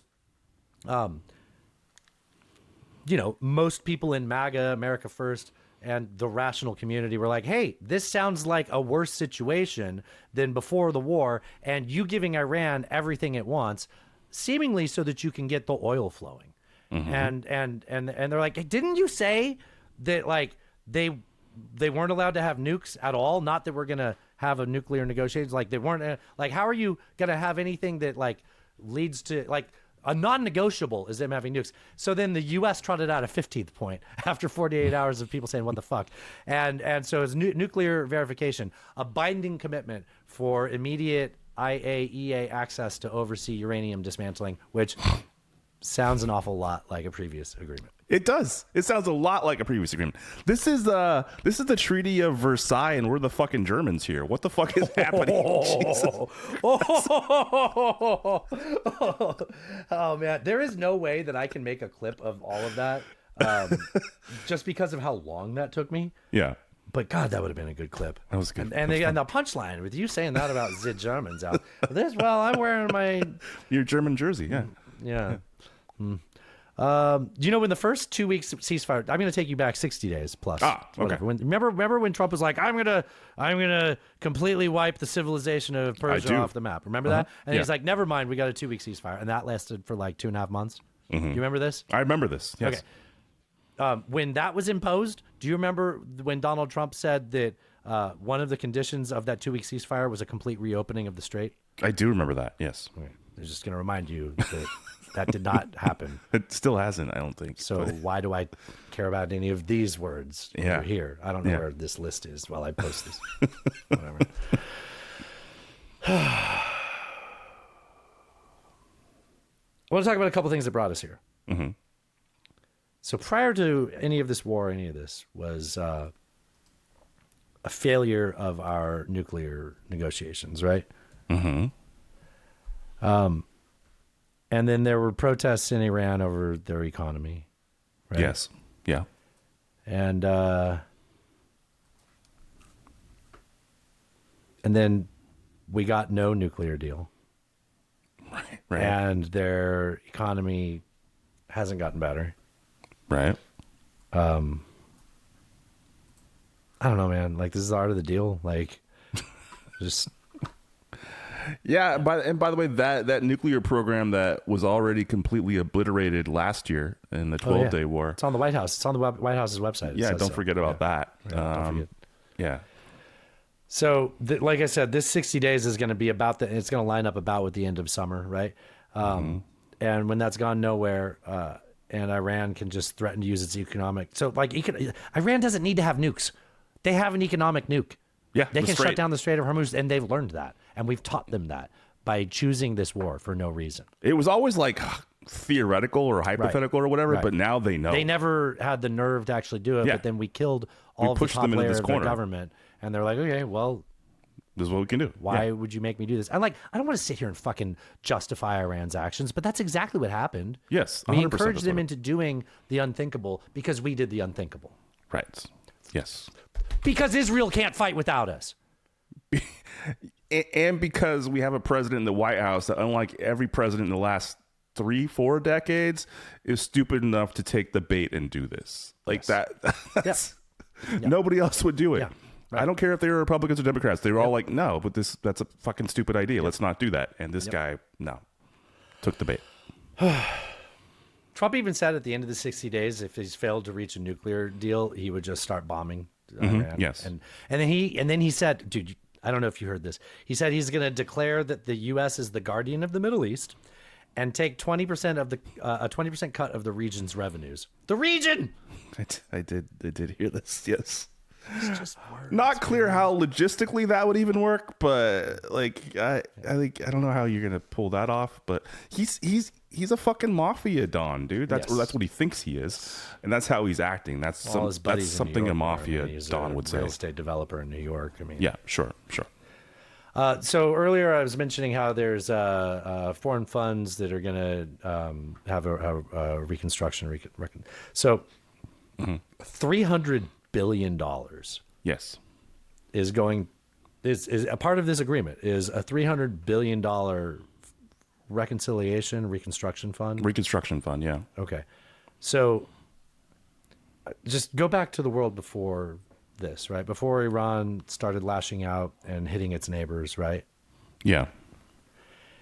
The Gulf countries were essentially paying the U.S. for protection all these years, right? That's buying, jets from us, just having military partnerships so that if anything ever happens, we've got their back. Right. And what did they learn from it is if we start the shooting, they get hit, right? So wouldn't you think that some of the money just some of it, the money they've been giving us, it would probably be wiser for them to give to Iran? Yeah. Like that, they're the ones that are going to shoot you. Nobody else is going to shoot you over there. So take this money and calm down. Yeah. Calm your tits. So we again, and who gave them the incentive to capitulate like that? The U.S. Yeah. Yeah. It wasn't that trick of a question. You're right. This is a clip from Fox News of all places, describing the. We don't do as many clips on this show. I found I would rather like have us give I like to do research on it. I like to report it like we're reporting the news. Yeah. Why would I have someone else do it when I can We do can it myself? do it. Yeah. I can get myself all worked up.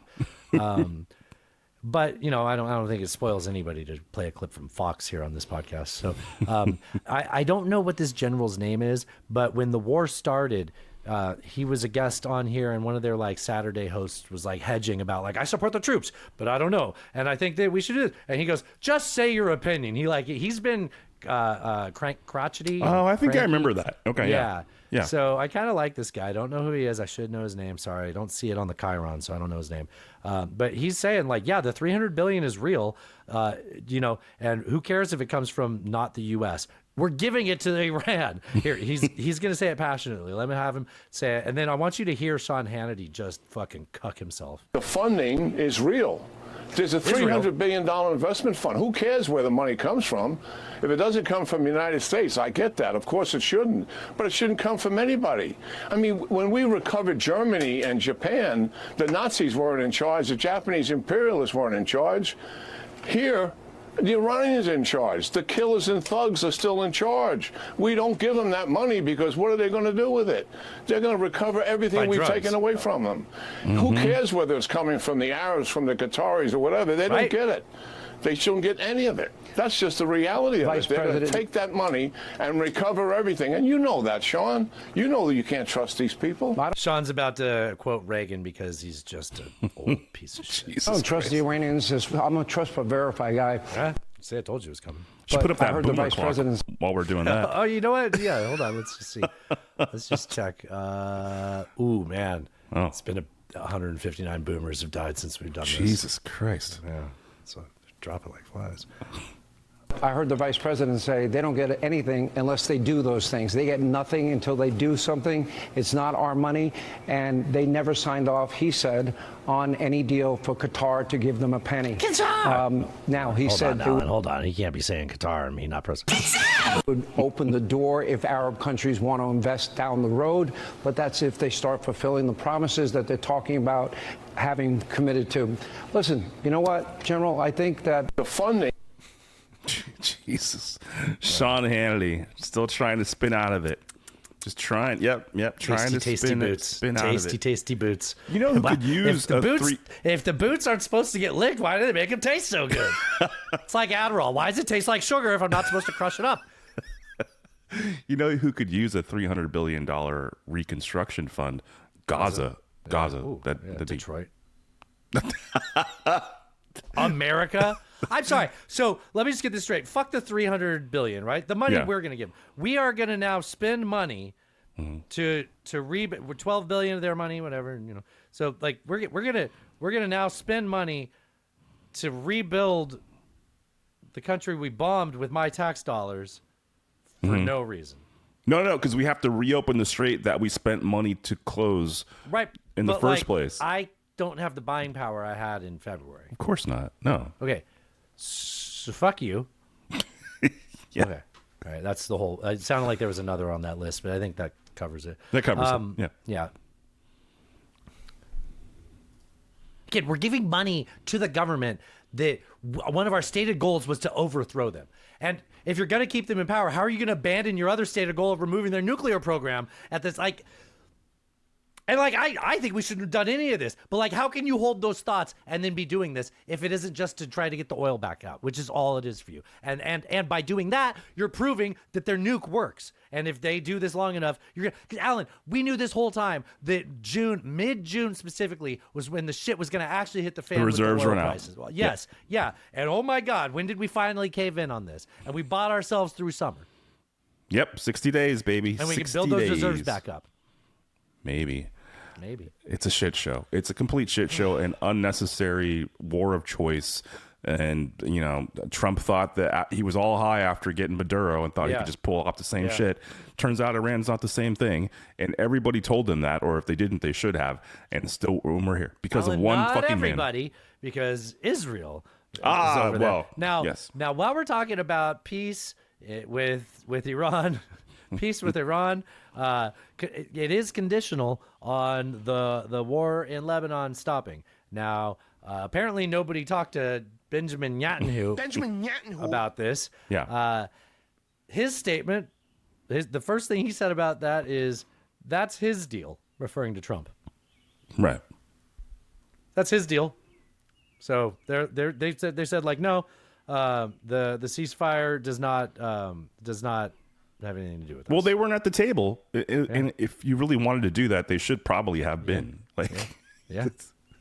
You would think, fucking Christ. Well, I mean, listed on there is that none of the negotiations even deal with the proxies, which is Israel's whole game, right? Is like, yeah, they hate Iran, but the things that are most pressing to them are the proxies. That's why they're in Lebanon, because Hezbollah is an Iranian proxy. Right. Yeah. Because they're next door. Yep. In the leaked agreement by Iran, Lebanon's mentioned 3 times. So I don't see how this works, right? Like, we can sign it, but I mean, you can sign anything, right? Like, and then Trump can pretend he gets a Nobel Peace Prize again, right? Well, I mean, this is the same thing as he resolved the war. This is the same thing as saying you're not going to be at war with Lebanon, but Hezbollah's not on board. Like, it's the same thing. Like, it's fucking stupid. Fuck. The Israel's not on board in that one. Israel and Lebanon make a peace deal, and Israel's not even on board because they're bombing Beirut. They've bombed Beirut since this. Yes, they have. That's true. That's true. That's a good point. So Trump called I can do this, okay? Let me just get my words. Trump called Benjamin Netanyahu.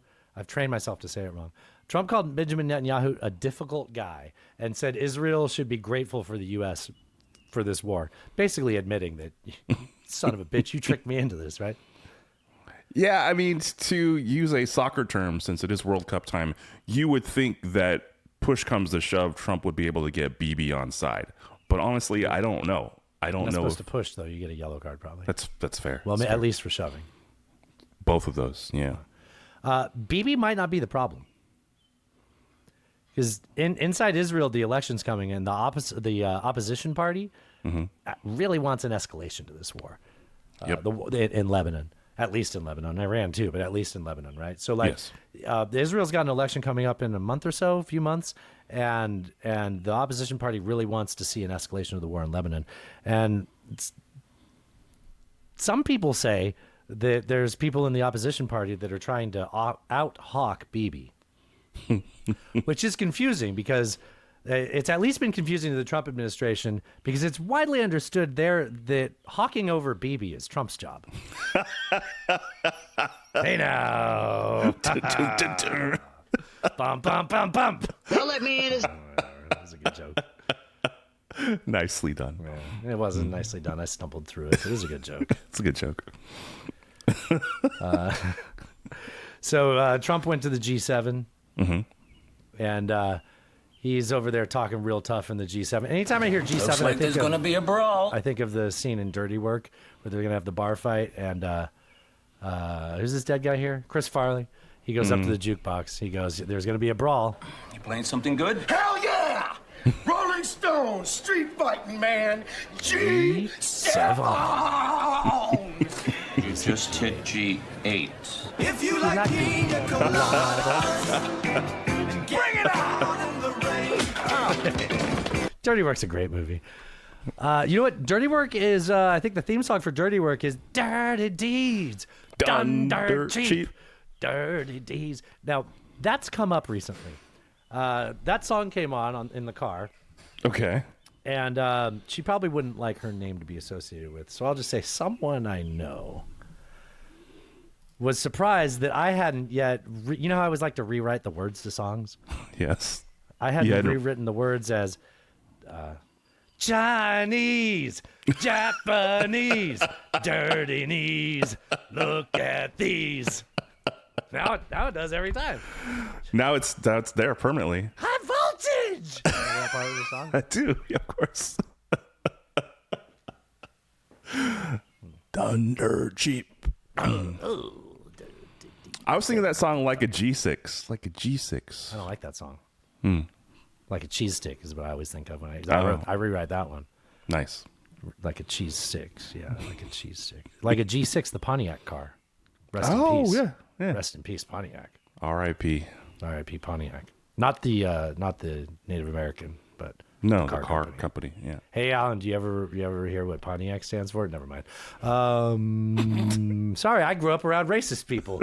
I remember really tasteless racist jokes. Look that one up on your own. Do you remember that one? No, that's okay though.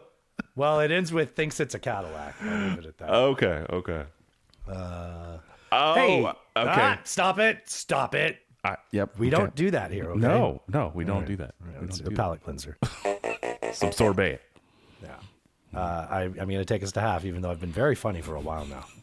I will say I've been very funny for a while. You've been very funny. Thank You're you. doing a great job. Yeah.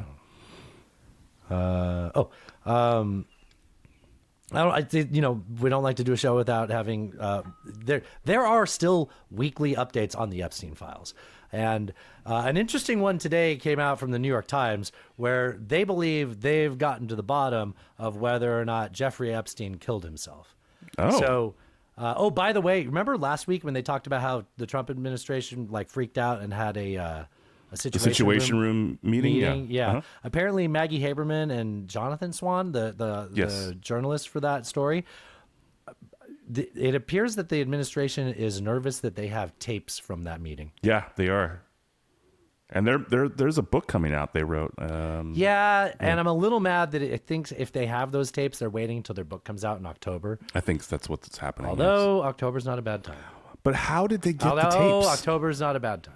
Surprise. Sorry.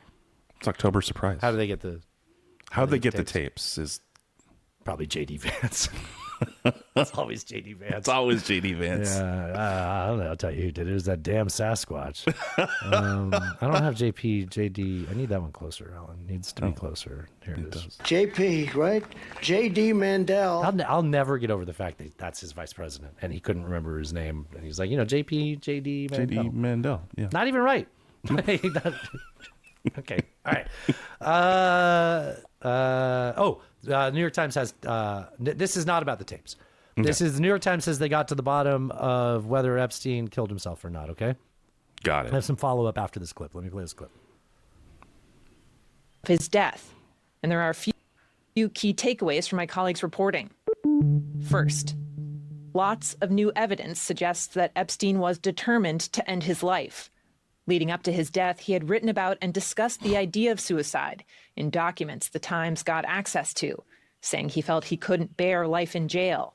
And beyond a suicide attempt that had previously been reported, his cellmate told the Times that he caught Epstein preparing to kill himself 2 other times. Another takeaway, warnings about Epstein's risk of suicide were routinely ignored. In his final hours, he was left alone and unobserved, in violation of specific orders that had been given about his supervision. And his cell was filled with heaps of linens he wasn't supposed to have. What are they, Australian? Heaps? Who the fuck says heaps?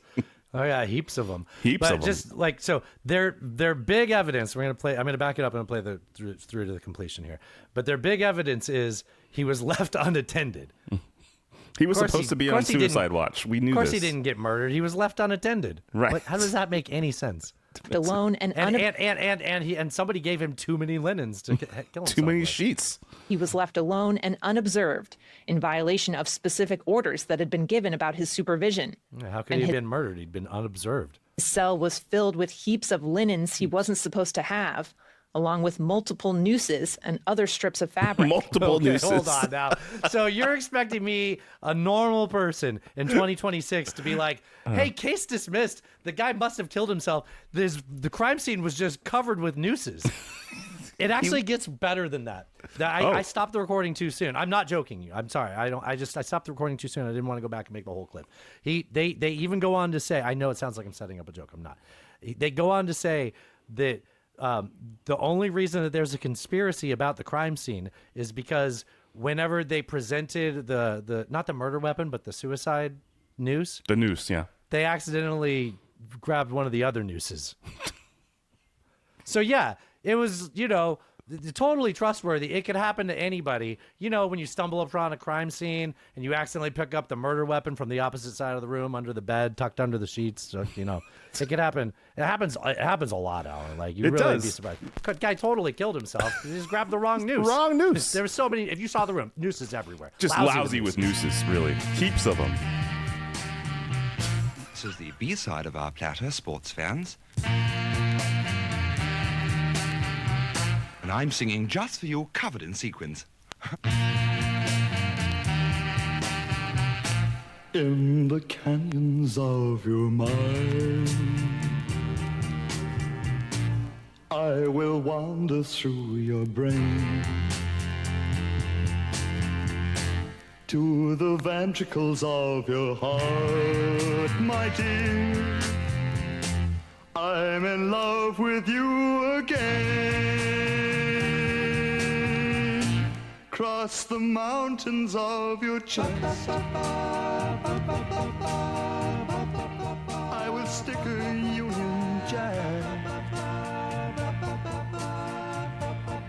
to the forest of your cheek. Through the holes in your string bag.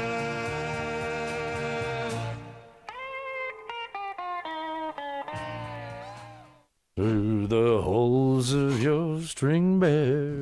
What's a string bear? What does that mean? You know what? I don't know. Maybe I'm saying the words wrong. These Brits, they have funny words. I just learned what a Macintosh is. It's an apple. In the one of their other songs, he says, "There goes by something Macintosh," but it's a jacket. It's like an overcoat. Yeah, it's like a sharp coat. Did Bell and John teach you this, or how? No, Bell and John did not teach me this. He taught me that what I thought was like a. He told me I have a covert coat, and it's spelled C-O-R-V. Okay, like covert. Yes, like covert, but it's covert. I don't know why they call it that. But let's do Macintosh jacket. Now you learned something, Alan. Here's an image. We like learning things on the show. Yeah. That's one of our things. Mm-hmm. This is a Macintosh. Kind of looks like a covert coat, to be honest with you. Okay. Let's do a covert coat. Covert coat sounds like the coat you wear to the nudie booth. You know, like that's the coat you wear. It's really not much different, right? See? Yeah. Covert coat. It's very similar. Mm-hmm. Yeah. This one's actually, hold on, this is just like mine. Very, even with that felt there on the collar. Very suave. It is suave, yes.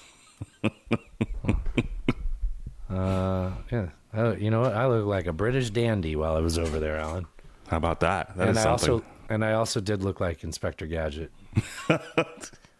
You have the helicopter above your head. There was like a homeless guy that called me that in Holland. No shit. Yeah, I think I told you about this. He's like, you look like, well, we were taking pictures and he was like controlling the pigeons, and I think he was like his thing was, it was a very picturesque spot, and he would like come up and like if you wanted a picture with the pigeons flying, he could get them to like fly behind your shot. And he was like coming up. That was my impression, at least. I was like, no, we don't want any help. Thank you. Go away. And he's like, parting shot. He's like, you look like Inspector Gadget. I'm like, hey, fuck you, buddy. I'm not your pal, friend. So you give him a $5 or something when he makes the pigeons fly behind you majestically. That was his plan. Yeah, that's €5. That's like $7, Alan. Yeah, I get it. I get made it. of money. You know, I want to talk about something for the second half. I don't know how much we get into it because I think it's probably something that's been talked about plenty. And it's honestly something that I'm just fine ignoring. But I was always taught in history class. I'm a fan of history. You know that. Mm-hmm. Maybe you learned this too. I was always taught that these circuses came with bread. Where's the fucking bread? Where's the fucking bread, man? Food's so expensive. Like, more on the event later at the White House, but oh, there was an event. Something happened today where Kash Patel stepped on the Secret Service investigation. Yeah. Have you heard about any of this? Yes. Uh-huh. Okay, he tweeted so or X'd about it, whatever you call it. Yep. He X'd about it? Yeah. Right. Okay. So I guess let's talk about what the plot was, what the thing was, and then we'll get into like the downstream effects of it. My suspicion about it, you know, I don't think this has to be a super long conversation, but okay. So I think I've heard people talk about this and be really dismissive and be like, that sounds really fake. Like, of course, Kash Patel is saying this, you know, it makes the FBI look like they stopped something. And it also like, you know, it gets to say like everybody's trying to kill our president or something like that. Right. It is. I'll just have to pause when I say is real. It is real. There is an active federal case. It's not a bluff. People have been arrested. Yeah. Five people were arrested and charged in multiple states. So Ohio, MO is Missouri, right? Yes, it is. Ohio, Missouri, Nebraska, NE is Nebraska, right? Yes, yes. Because New England's not a state, so yeah, it's Nebraska. Yeah. New England's not really here for first. Ohio, Missouri, New England, and California via separate federal affidavits. It was not one big consolidated sweep. These were individual. Right. Okay. All right. Right. There was the most notable arrest was for this guy Tyson, spelled wrong, Tycen. Oh, you remember that joke from last week? It was like, Yeah. what did we spell it wrong? That's where the parents went wrong. That's the first mistake. There's probably more after right? that. And he's 19 years is what happens. And he's from Ohio. I mean, Jesus. So Right. Tyson proper. Oh, it's not spelled proper. Tyson proper, 19 from Ohio, was flagged by his own mom and arrested June 11th, Alan. 3 days before the event. Kind of weird to brag about it 2 days afterwards, right? This is what Cash probably found out about. He said, what? You arrested 5 guys from around the country? Yeah, we're in the middle of an operation on this. Well, I need to brag about this, otherwise Trump's going to fire me. Am I getting ahead of myself, or is that pretty accurate? No, that's accurate. Okay. Yeah. So the charges were conspiracy, attempted murder of a federal officer. So here's where it starts to get really fucking suspicious to me. They have a name for this group that all these people have, and it sounds like something you'd make up, the Vanguard of the Old. Now, granted, if somebody made up their name for the group, that's something you would make up, but it just feels fake. Like, I get it. So this group, there are a bunch of people that met online, and then they ended up moving to Signal to chat and plan and make their plans. But they're, according to the law enforcement, they are an accelerationist and anti-establishment group. So these are these like nihilists. Now, me and Alan have actually been paying attention to this in general. The increase of online nihilism and the concerns from law enforcement about what can even be done about it. Because if you're that nihilist, like how do you infiltrate? How do you do you actually want to talk about that? I kind of put you on the spot with that. Have you given thought about that in relation to this? So I'll just go back, and I think that will because we will get to who the targets were and what they were going to do. But just okay. So just to go back, Alan, you can bring it up. I don't have to go through this in a row. Go ahead. So just to go back to the point where he was flagged by his mom. So the parents were concerned because of some posts that Tyson had made on social media and some purchases of weapons. Something and about ammunition. like Hitler's a pretty cool guy. Yeah, I like that his kind of thing. haircut. Yeah. And so this isn't like fucking FBI and Palantir found this guy, and like the mom, the parents called the cops, and so that's how they found the guy, arrested him. They found the group chat on his phone, and that's where all this came from. This isn't like some, they were doing all this Thank work God behind we have the a scenes. surveillance state. Therefore, Right, no. if it weren't for this, they would have had a major terrorist attack on the White House on Trump's birthday at the UFC event. Because that's what this was planned for, right? It was for that, yeah. Sunday? And so apparently the plan was that they were going to. Can I just go into the plan? Can we just do that? Yeah. Please. Okay. They were going to use drones. I'm not gonna lie. I'm looking at my notes. I don't think I made a note about what the actual plan was. Okay, I so got so into like this group is bullshit. How is this not fake? Go The on. plan was they were going to use drones armed with explosives. They were going to fly them. They had. What are they, Ukrainian? Yeah, exactly. They had figured out. They had all these like diagrams of the location and stuff, and they have points where they were going to fly these drones from. They were going to fly them in. I'm just going to cut you off there. That is an incredibly stupid plan. It is that would those would have been disabled. Like that's okay.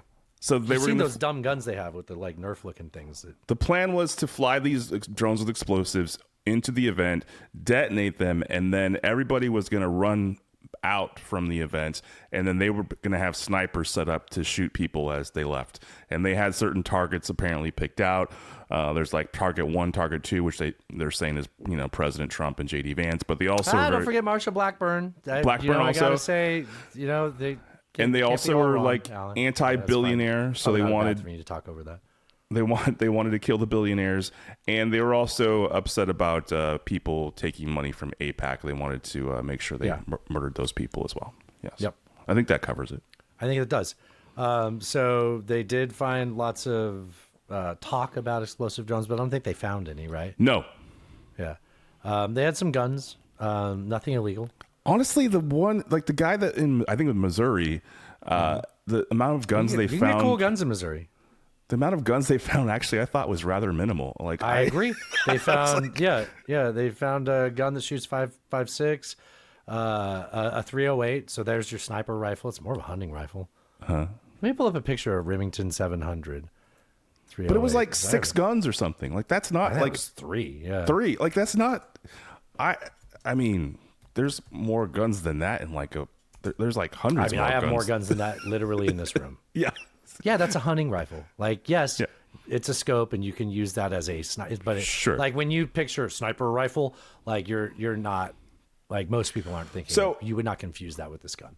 No, I think. I mean, it'll kill a deer, it'll kill a person. Don't get me wrong. I'm just saying. Sure. It's a very standard gun. It's not a specialized gun, is what I mean, right?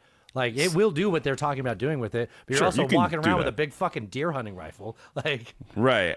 So I think that like just not only knowing what we know right now, this looks to me like some dudes who met online who had some, some thoughts and some agendas and got together on a Telegram chat. But they weren't actually going to do anything. Like, I just don't. Yeah. I mean, that's my impression right now. I think you should take it seriously. And I think of course. Yeah, they should have been arrested. Of course. Right. But like, I don't. But so here's the deal. So now there is beef between the Secret Service and the FBI because the Secret Service was investigating this and going to try to get to the whole network, right? Right. Because there was more than just these 5 people. There was something like 23, I think. I think you're right. That's the number that's in my head too. Yeah. I mean, but I think Patel wants it to be like, oh, we just stopped the next 9/11. He literally says it stopped it cold, right? Yeah. No, they didn't. The fucking mom did. Yeah, exactly. Yes, exactly. That's not what happened. So in the most realistic version of this, the mom stopped it from a bunch of people that probably weren't going to do anything.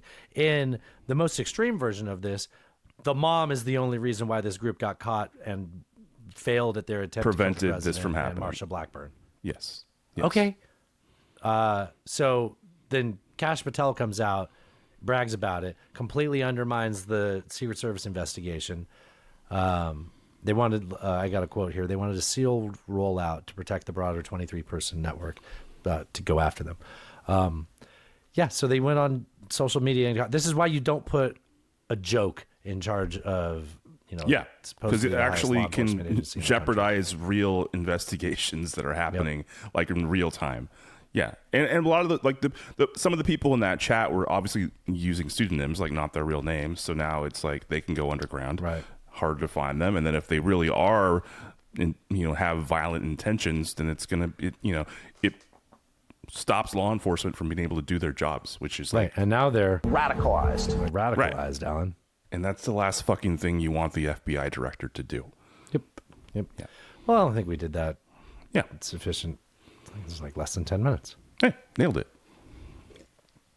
Let's talk about the Trump cult. I want to talk more about that stupid event on Saturday. So I think we have to talk about this.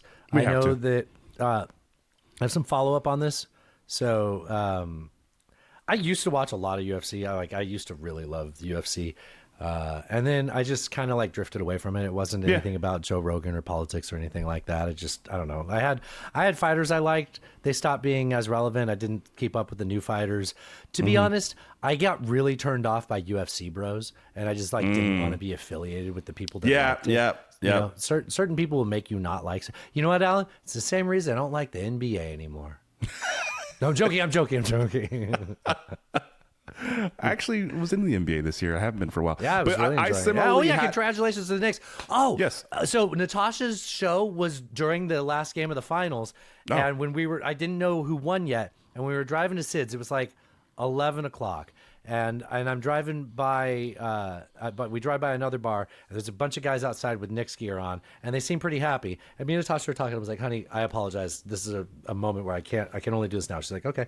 I roll down the passenger side window, and I lean over, and I go, hey, did the Knicks win? I was like, yeah, holding up their jerseys. I was like, that's cool. And I turned to, I was like, that's what sports is about. That. And those guys are like, fuck yeah. I gave them a little boost on their night. You just win. It's one thing, but you get to brag about it and be a fool. That's a lot of fun. They got a little Knicks, man. oxytocin boost there. Yeah, exactly. Yeah. So this fucking guy. So this guy, Josh Hockett.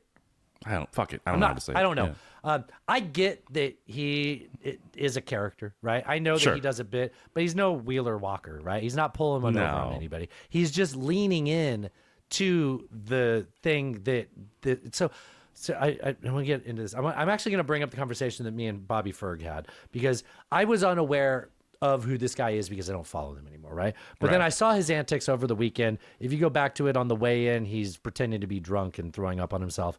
I don't think he was really drunk and throwing up on himself. Even when you watch it, it's like, why would you be throwing up at a weigh-in? Like, that just doesn't make any sense. Like, you should be done throwing up. Yeah, you should throw up before the weigh-in. Of a weigh-in. Yeah. So, like, I get it. I saw that. I was like, this guy's kind of like, I don't think he's funny, but he's doing a funny thing to someone who would laugh at that. Kind of like Shane Gillis. And that was a shot. So here he is. This is the interview. Everybody's heard this. If you haven't heard this, good for you. We're going to expose you to a little bit of this, and we're going to comment on it. I didn't unmute it. Having the balls to put some shit like this on. Trump. And if I'm going to say anything, there's only one person more incredible than the Incredible Hulk, and that's my Lord and Savior, Jesus Christ. Now listen, Alex Pereira, I want a shama on your mama. And lastly, Michelle Obama is a man. Am I right, America? Ladies and gentlemen, Josh Hogan. Oh, thanks. Thank you, Joe Rogan. So I am not going to take the bait immediately. I might have some follow up on that. I'm not going to take the bait immediately. Okay, fine, I will. There is something like, look, as you would rate the attractiveness of first ladies, somewhere in between Barbara Bush and Laura Bush. No, I'm joking. Like, Michelle Obama is an attractive woman, and there is a certain segment of this population that doesn't feel comfortable saying that, and I can't get in their mind completely as to why they aren't comfortable with that. I can make a lot of suspicious. What's the word? You can make some allegations, or you have some suspicions as to why they some might. Suspicions as to why, but like she is an attractive, of course, woman. yes, certainly as first ladies go, right? And you know, it's the same people. It's different physique, but it's the same people that say, like, you know, black tennis lady, Alan. Serena Williams, you know, and I'm over here like, look at that Tookus, guys. Yeah. I'm getting now wistful. she's got those GLP-1s going. I'm getting wistful, Alan. So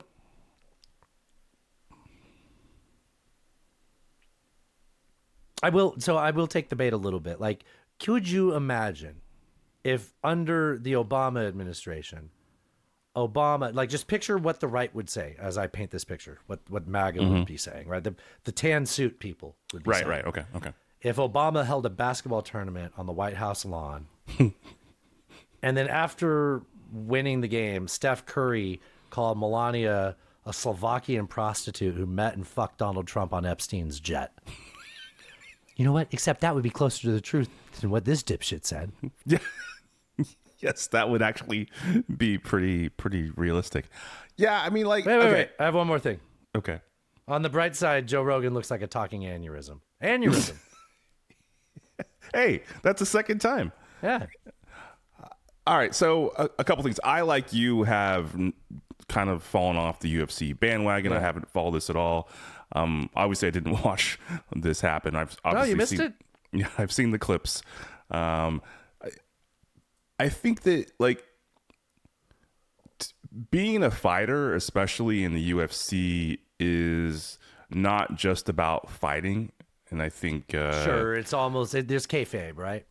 Yeah, I mean, like, Exhibit A, Conor McGregor, kind of like, but even though he's not really UFC, but like it's about, like, so what he said, he was trying to be an edgelord, I think, there, and it was obviously in poor taste, and it was, and Dana White, by the way, it's doing it at the White House. Honestly. Yes, like, if you said that in Vegas, I wouldn't care. Sure. Dana White, but, like, also that's why you don't put an octagon at the fucking White House. Also that, so that when these, you know, testosterone and steroid filled dudes go up there, they don't say something stupid like that. Right.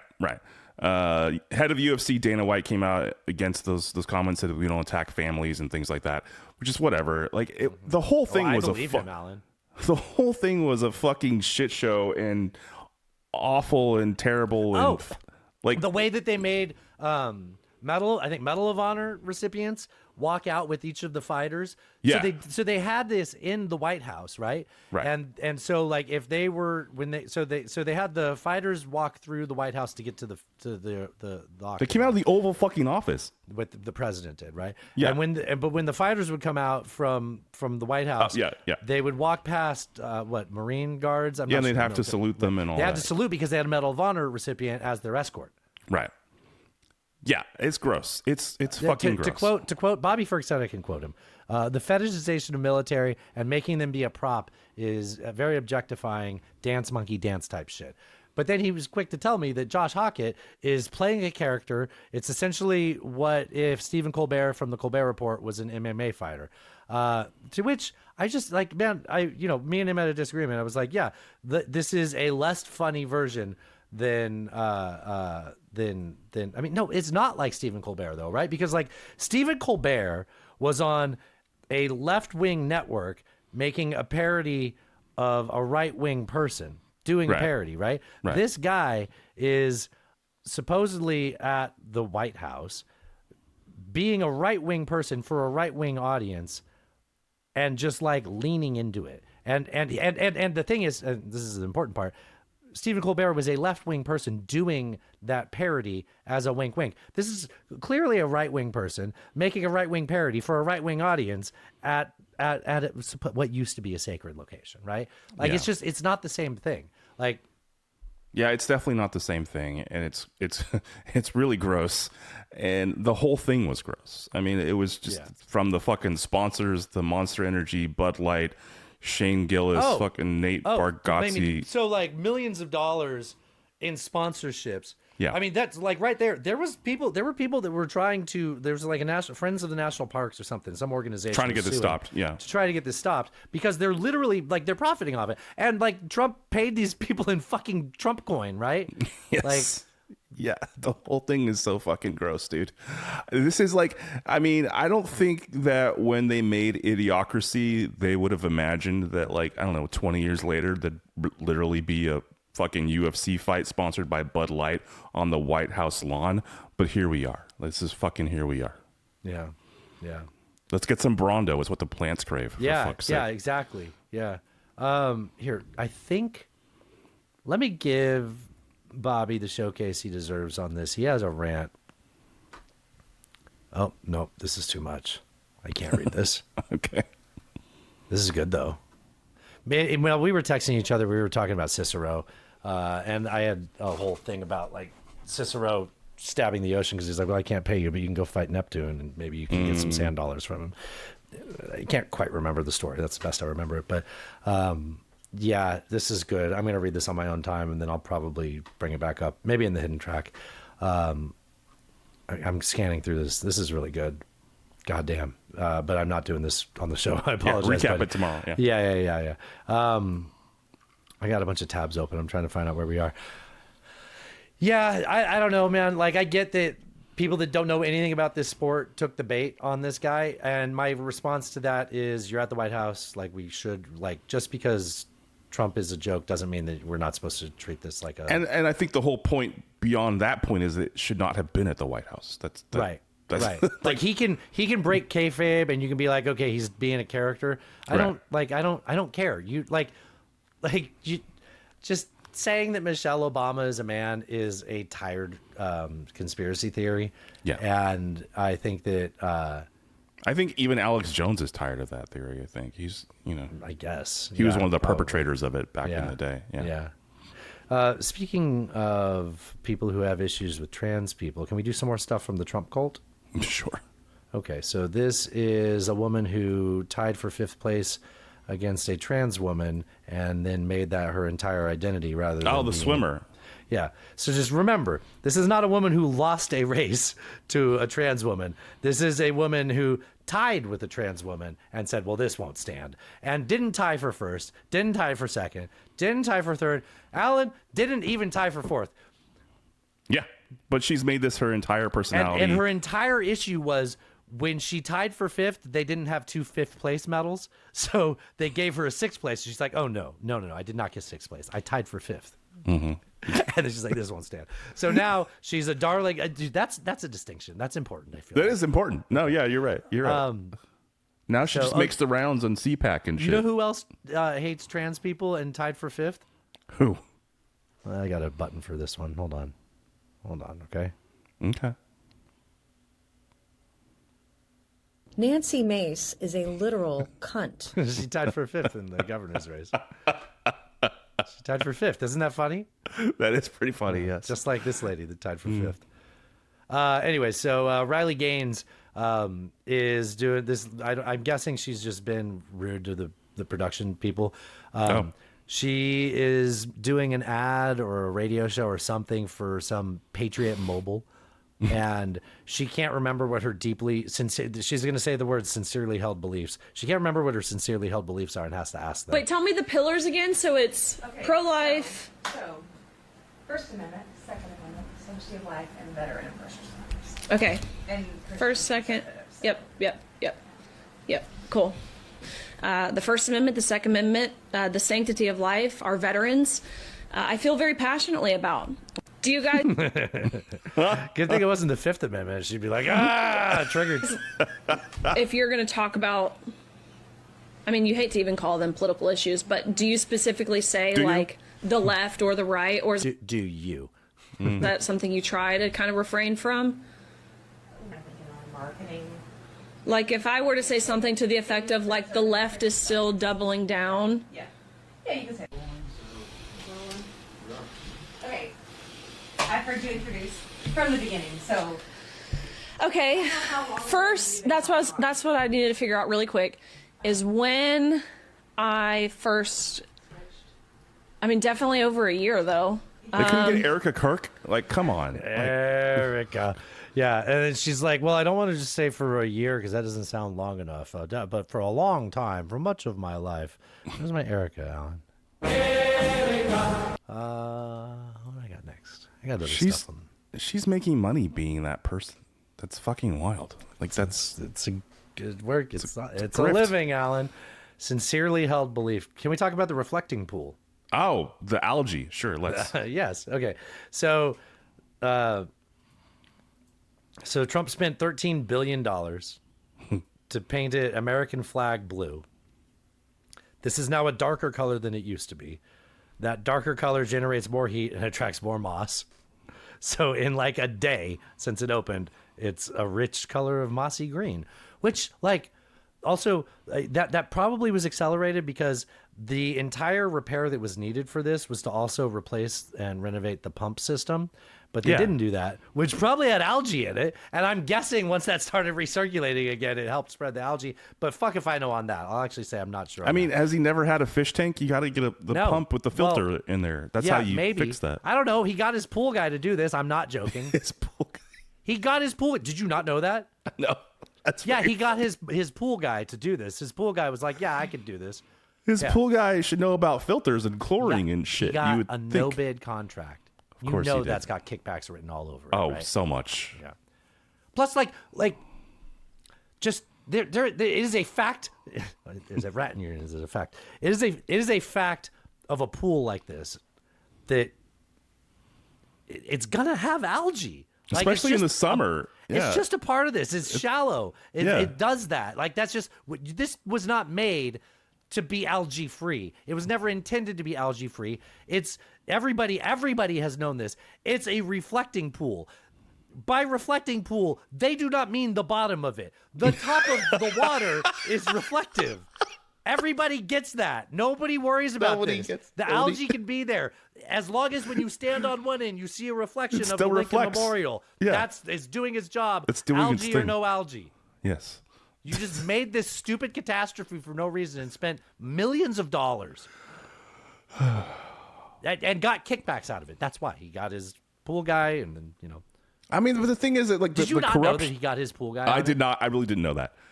The corruption in this administration is so massive that something like this just flies under the radar. It's not even. You almost it's a blip. the words to attack it, right? Yeah, Because it's just so how do I have to so say much. this? Like we can, you all see this, right? And nobody's stopping it. No, it's just it's what we are. That's why we talked about the 3 C's: chaos. Yes, the 3 C's are corruption, chaos, and cuck chairs. That's 4 C's. That's 4. No, it's corruption, chaos, and costs. Those are the 3 C's that counter Orbanism, and MAGA was based off of Viktor Orban. Yeah. So effective politicians aren't just talking about the outrage of can you believe Trump's doing this?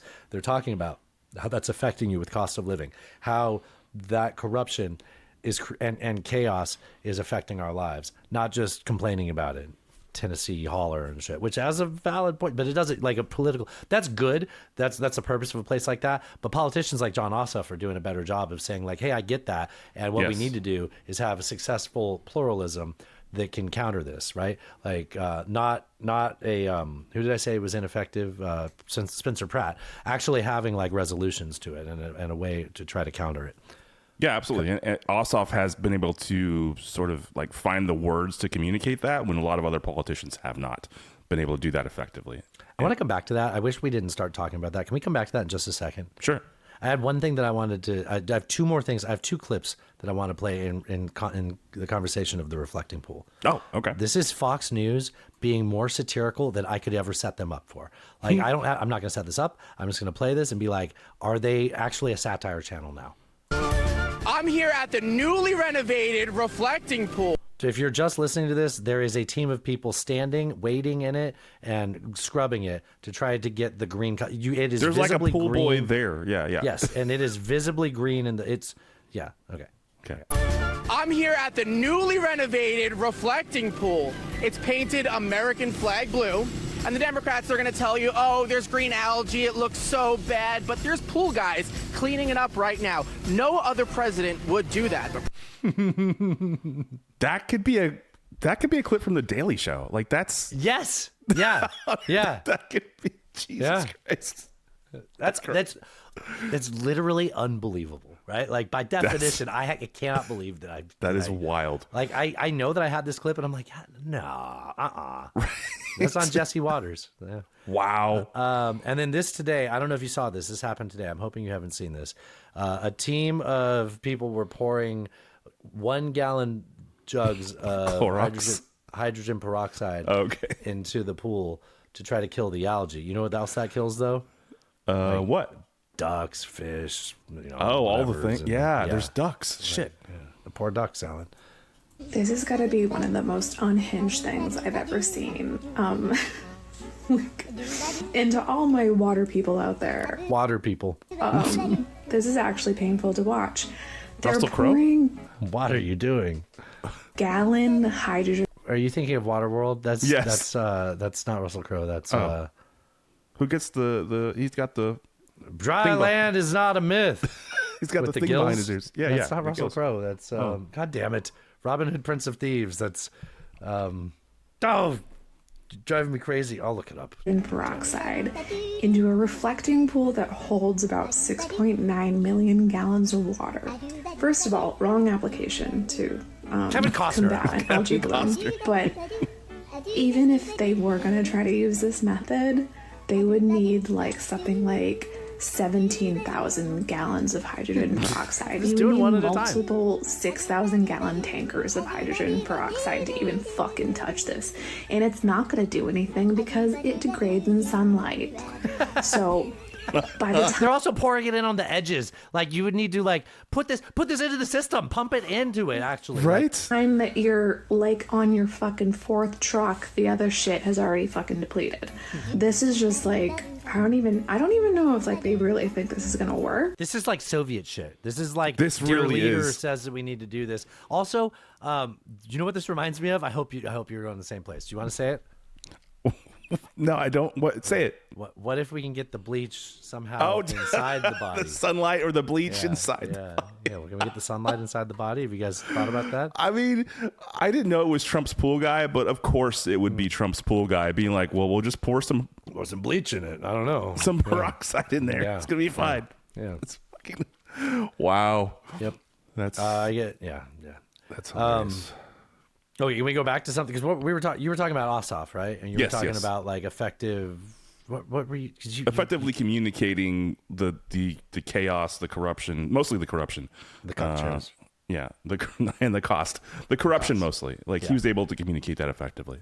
Ossoff. Ossoff, So I had this thought that I've been thinking about for the last couple of weeks, ever since Graham Plattner's been getting such national attention. Yeah. And I've been thinking about the significance of Plattner's campaign and what like the establishment is missing about the resilience of his campaign, despite the scandals that he's going through. And I think it has to do with, so I've talked about on the show frequently how like,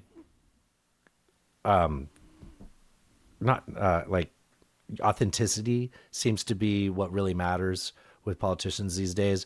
But it's like, what does that quite mean, right? Like you can be authentic and you could be, a scumbag. Like Donald Trump is the most authentic politician and he's the most prolific liar. So it doesn't mean what you would think authenticity honest or trustworthy. Yeah, it doesn't mean that, right? So like in modern politics, charisma means more than character. So forget about authenticity. I think this makes more sense. So like in modern politics, charisma means more than character because we live in an attention economy now. And in an attention economy, character can't buy your focus. Like, what does that buy you, right? Like, here's the most honest man in politics, but not paying attention, right? But charisma will lock in your concentration. That's why Nancy Pelosi lost all of her effectiveness during the Biden administration because she was just the money bags, and it worked for a long time to be that. But if you don't have the charisma, which she didn't, it's certainly not at that age. But look at Mike Johnson under the Trump administration. I assume that you don't like him because he looks like a scumbag that masturbates with his son. Look it up. But when he talks, he's very charming and, radio DJ voice and, and he's able to drive that party through all of Trump's chaos. If Graham Plattner wins, and that's part of the wave that retakes the Senate for the Democrats, good for the Democrats. But even if Graham Plattner loses, at least they've ripped off the Band-Aid from this whole character versus charisma spiral that they've been in for the last several election cycles, where the Democrats just insist on backing good character candidates that are just guaranteed losers. Yeah, no, I think that you got to have the Riz, and I think you see somebody Not in like an attention economy, you do. Yeah, you see somebody like Mom Donnie in New York. And for all the ways that that the opposition tried to paint him, and he just leaned into it. He didn't even back off from it, and he won in a fucking landslide. Yeah. I think that's the type of candidate that the Democrats need to put forward if they're going to try to win back any sort of power. That's definitely, I think, it. You know, this will lead well into us talking in the next show in the hidden track when we talk about Ossoff because we have. I think we listened to the same. Did you listen to that episode? I did. Yeah. There was a good conversation about Ossoff that I thought I'd like to hear your, because I don't know if you remember this, Alan. But you spent a long time talking about Ossoff being a presidential candidate in 2028. I do remember this. Okay, I'm gonna not stop giving you shit about that. Do you really mind? No, not at all. Okay, all right. Just real quick, check over the media offender of the week, and let's just hit refresh because it doesn't appear to be updated. And would you look at that? It has not been updated in 3 weeks now. They're most recently complaining about CNN saying that the president has ill health. I don't know. I've seen him at the G7 summit. Doesn't exactly seem to be the pinnacle of health. I would like to bring up a new segment that was inspired by a conversation in the group chat. I don't know how well this will go over, okay? Okay. To me, this is hilarious. Okay. But it's definitely absurd humor that should be buried at the end of the show. Do you want to take a chance on this or to end the show after we check the boomer clock, or should we do this joke and then check the boomer clock? It might be better if the joke works, we should just end the show. Actually, if the joke crashes and burns, we should end the show. Let's check the boomer clock really quick. Okay. All right. So whatever number it is right now, assume it goes up by 3 or 4 by the time. Ooh, it just went from 305 to 306. Wow. Okay. Well, this episode has been brought to you by the lives of 306 boomers. Jesus Join the Patreon at nonetaken.horse. to say adopt a boomer. I don't know. Okay, so something happened in the group chat, and I had to scroll back to understand what they were talking about. And Mima was unfamiliar with the joke, the aristocrats. Oh, wow. I think Bob and Jeff were talking about the aristocrats, and the subject came up that I bet Grok could write a dirty aristocrat joke because it has the most lax restraints on it, right? Well, that wouldn't be funny, right? I think we could all agree AI is not funny, right? AI is not funny. No, Okay. it's very not funny. But the aristocrat is an absurd premise. Yes. What if, and Bob found the answer to this, Jeff found the answer to this. What if you task a clean AI, one that says, oh, I can't make a dirty joke like the aristocrat, right? And if you don't know the aristocrat, just go look at the Paul Provenza and I think Penn Jillette documentary. There's a whole movie. Yeah, yeah. That's what I was just saying. It's by Paul Provenza and Penn Jillette did the documentary about all the versions of the aristocrat joke. But it's all the same joke. Once you get through like 3 or 4 of them, you've heard them all. But not what's the guy from America's Funniest Home Videos? Bob Saget. Bob Saget. Yeah. Saget. I think he's the best in that one. To me, it's always Gilbert Godfrey. Just with the delivery. He's pretty right? good. Yeah. Yeah. So Jeff put one that Claude made for him into the AI, and he put it in the group chat, and I thought it was pretty funny. I will save that one for the next hidden track, but I asked Jiminy to do one, and I want to do mine. Sorry, Jeff. Maybe I'll do it. Maybe we'll do if this goes well, we'll do Jeff's at the end of the Friday show. I am being selfish here, and maybe I'm sabotaging the bit by being selfish. Should I do Jeff's? No, do yours. You're allowed. Okay. Come on, let's do it. So I asked Jiminy the same thing he did, but I was like, you know what? I always like Gilbert Godfrey's style, so I said, do this in the style of Gilbert Godfrey. Can I do a voice? Sure, go for it. So the idea here is it's a clean The Aristocrats joke. Okay. And I think it's funny because it's such an absurd concept that even AI, by not being filthy like it's supposed to be, will actually make it funny because of its absurdity. Okay. All right. I don't know what I just ran over. So these five horrible people walk into an agent's office. They're covered in filth. Mm-hmm.